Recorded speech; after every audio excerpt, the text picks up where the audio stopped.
Hello, my name is Autumn Payne. I'm a visual journalist and here speaking today again with Stephen Walker. He's a therapist at Middleway Health and he's also a Buddhist teacher. Thank you for joining us again, and I've lost count on how many mental health interviews we've done. Thank you for joining. Yeah, Um, I never I never started started counting. counting. Just Just figured figured we'd be we'd doing be this doing forever. this forever. oh, forever. Wow. Yeah. It's a big one. But there's lots of topics to cover. And I just want to say if anyone has any questions or comments, they can put them in the chat and we can talk about it. But today, I'm just going to jump right in on our mental health topic today. Usually, when we're talking about mental health, we're talking about things going wrong and what to do when things are going wrong. So, today I'd like to talk a little bit about what to do when things are going right and that uneasiness that might creep in the form of imposter syndrome. That's something that I've struggled with when I'm having a lot of success in my career or in my life in general, is that uneasy imposter syndrome feeling, and I have a lot of friends that also experience it.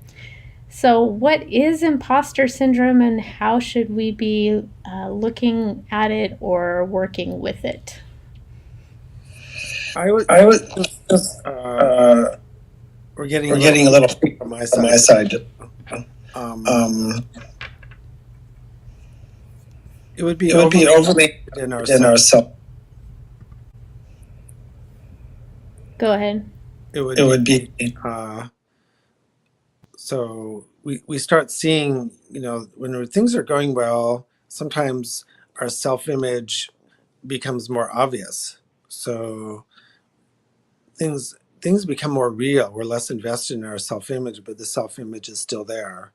So that's why when things are going well, it's a great opportunity to investigate, like, okay, my self-image, my sense of self can be investigated, because usually we're caught up in our construct self, right? We're not living from our true self. So uh, it's actually good news. If you start feeling kind of funny, that's actually kind of good news.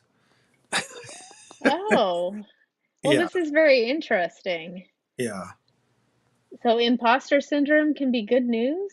Yeah, because it probably shows that now there's a gap between your real lived experience and then your narrative or construct about that experience, which we generally see as mistakenly see as our true self. I mean, we all have a reflection in the mirror, but that doesn't mean we're in the mirror. Mm-hmm. But it a lot of times people don't know what to do with that. They don't have therapists or teachers that can say, "Oh, okay, you're experiencing some gap between your actual lived experience, in other words, your true self, and your reflective self-image, and that's good because you actually Yeah. do want a gap between those, right? Mm-hmm. You don't, whereas most normals, you know, uh, just collapse them, right? You want to, feel like now I feel good because my self image and my lived experience seem to be, totally merged. That's what most people think. Oh, I'm doing good, but that's actually not doing good. Hmm. That's interesting. Yeah, I think so. So could you give me kind of an example, like in Uh, practical terms of like my self-image is this, but then your lived experience is something else? Like what would be a good example of that? well, our self image could be like a really perfectionist self image. I Mm-hmm. can't make any mistakes, and I've always got to try harder. But our Mm-hmm. actual lived experience is right in the present and feels very whole and very connected.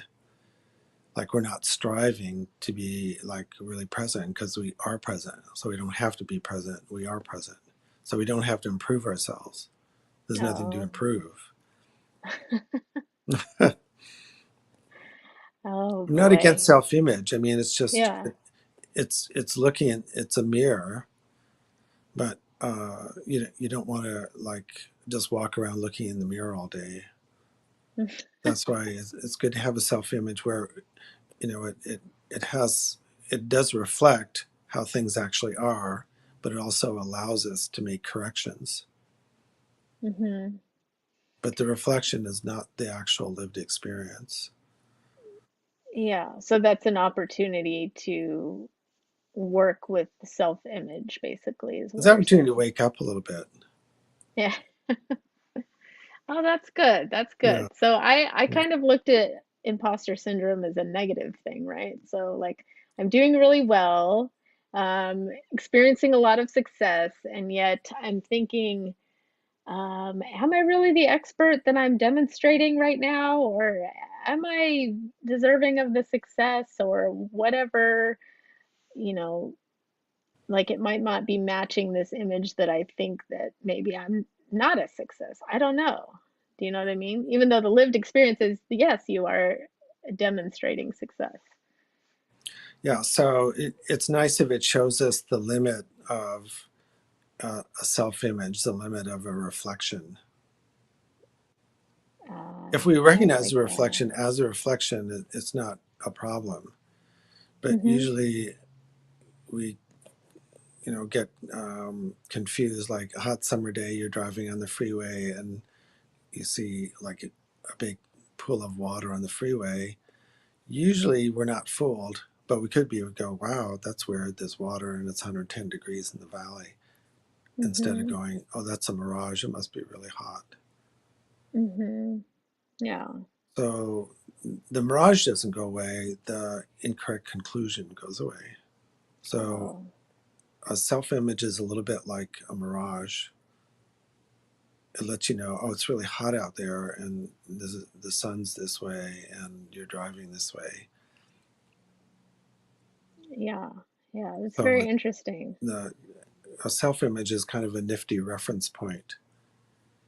A nifty reference point. I like Yeah, that. So we don't have to build a whole life around it. you don't have to build a life around it, and the reference point is going to be conditional, just like a rainbow. Yeah. So So keep driving the car. I would keep driving the car. You might want to think, oh, why am I driving in the valley when it's 110 degrees? But maybe you're going to the coast. Hmm. Or maybe hopefully we've packed some water in the Yeah. car. But self-image is like a rainbow. It's a nice.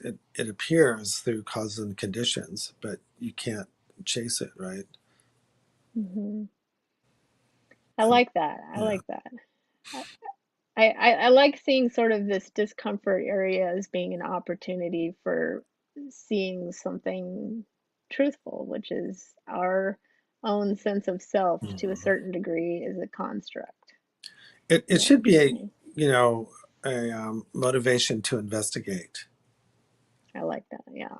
So generally, if we have some kind of pain or nausea in the body, we should investigate it Mm-hmm. and not not stuff it or not freak out. We just go, well, that's weird, and my tooth is hurting. Maybe I need to check it out. Mm-hmm. Yeah. It's good. I like that Yeah. because a lot of times I'm like, well, why am I feeling this way and how do I make it stop? Yeah. Usually, any change in our experience should be kind of a cause or a positive trigger to ask, what's going on right now. Mm-hmm. Yeah. So you don't, you know, your little dash light comes up in our mind, but a lot of people smash the dash lights of their mind, or they put duct tape over it, or they ignore it, right? And then they're, I don't get why I ran out of gas. Mm-hmm. Yeah. Makes sense. Okay. So, another thing I've heard in relation to imposter syndrome, or I've noticed, is that um, a lot of my female friends will talk about imposter syndrome, Right. but I don't necessarily hear it as much from men. And I always kind of felt like that was sort of a conditioning. aspect where women are a little more self-critical sometimes, especially in career settings. I think it's a learned behavior because uh, you know, men particularly don't want to look vulnerable or look weak. Mm, I don't think anybody really does, but and there's obviously secondary gain at times to look weak or vulnerable or be the victim or something, but generally, um, probably in this culture, whether it's good or bad, that's another discussion. But it's okay for women, maybe even in the not as much in the workplace anymore, but to look kind of like, okay, maybe I'm feeling kind of weird today. Don't feel, mhm, but I don't know. I don't in big corporate settings. Um, my guessing women need to look twice as strong. I mean, I don't. It's tricky. It's tricky. Yeah, I don't think women executives can show much weakness. Mm, yeah. Okay, so we've gotten to our time. Thank you so much for this. Has definitely Yeah, given me pause to think, especially right now where I'm tackling some big projects. yeah, And I love just seeing discomfort as an opportunity to explore more. So yeah. thank You you for summed it up that. really well. Yeah. That's Oh, it. thank You got you. it. All right. All right. All right. Ciao. Bye. See you next Bye. time. All right.